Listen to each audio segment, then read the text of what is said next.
How to Make a Killing was released in 2026 and was directed by John Patton Ford. It tells the story of Beckett Redfellow, who was disowned at birth by his wealthy family, and now he must stop at nothing to reclaim his inheritance, no matter how many family members stand in his way. So this is my first time seeing a movie in an American theatre. Yes, they call it the theatres in the US, they don't call it the cinemas. And I have to say, it was a really nice experience. I was so surprised with the recliner seats. They are so comfortable, they're so relaxing, and just so comfy, as in the auditorium is great and the cinema itself was really nice. Unfortunately, there were some parts that I couldn't get footage of, but overall I thought it was a very nice cinema. As for How to Make a Killing, I knew nothing about this movie. My brother just decided that we go see it with him, his girlfriend and her family, and I didn't know what to expect, so I just said, yeah, we'll give it a shot and see how it goes. And after seeing the movie for myself, and we all agreed that it was a big surprise. I have to say that I was quite surprised by this film. I knew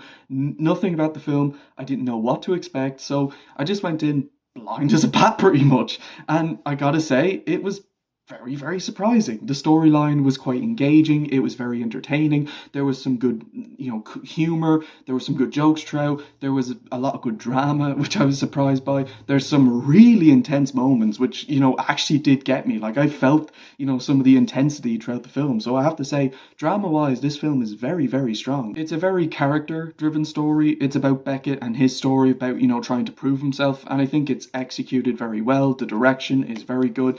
Every single character feels like they contribute very well, even though I feel some characters could have been utilised a little bit more. I think the storyline of the film is very well executed, although I do have a few problems. I think my problem would have to be the pacing. The pacing's not bad by any means, but I did think there was a little bit of back and forth with the story, and that kind of made the pacing just a tiny bit awkward, mainly in the first half. This actually isn't too big of a problem in the second half of the movie, but I did think the first half was just, the pacing was a little bit odd, so I did, that was kind of just a little bit distracting, but other than that, I still think the storyline is very good and very, very entertaining. Visually, the movie looks great, the locations are great, the colour correction is great, the lighting is great. It kind of has an old-fashioned look to it. I did kind of notice this might have just been the screening that I was in, but I kind of noticed a bit of that 90s grainy look. Not to say that was a bad thing, but I thought that was interesting, so I thought the film kind of had a bit of an old school, old fashioned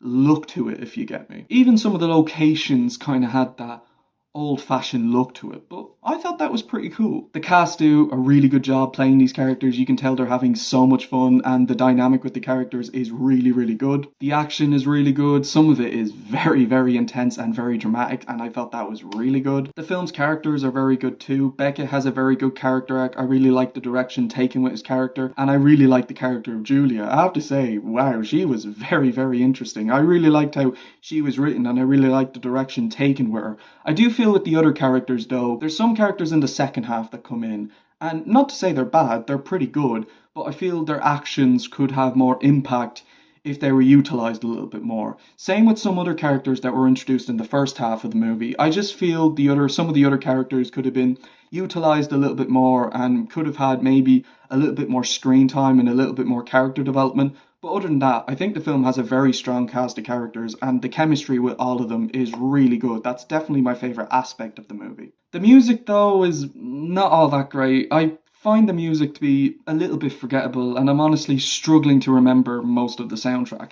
There's one or two decent tracks here and there, but for the most part, the music doesn't quite land for me.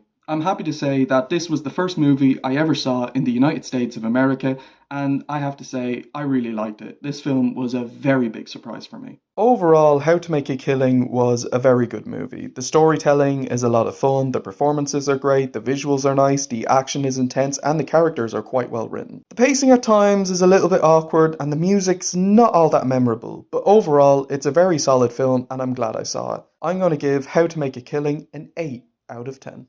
So that's it for my review of How to Make a Killing. Let me know what you guys think of the movie in the comment section below. Stay tuned for my vlog, which is coming up next. And until then, guys, thank you all so much for watching. Take care, everyone, and skadoosh.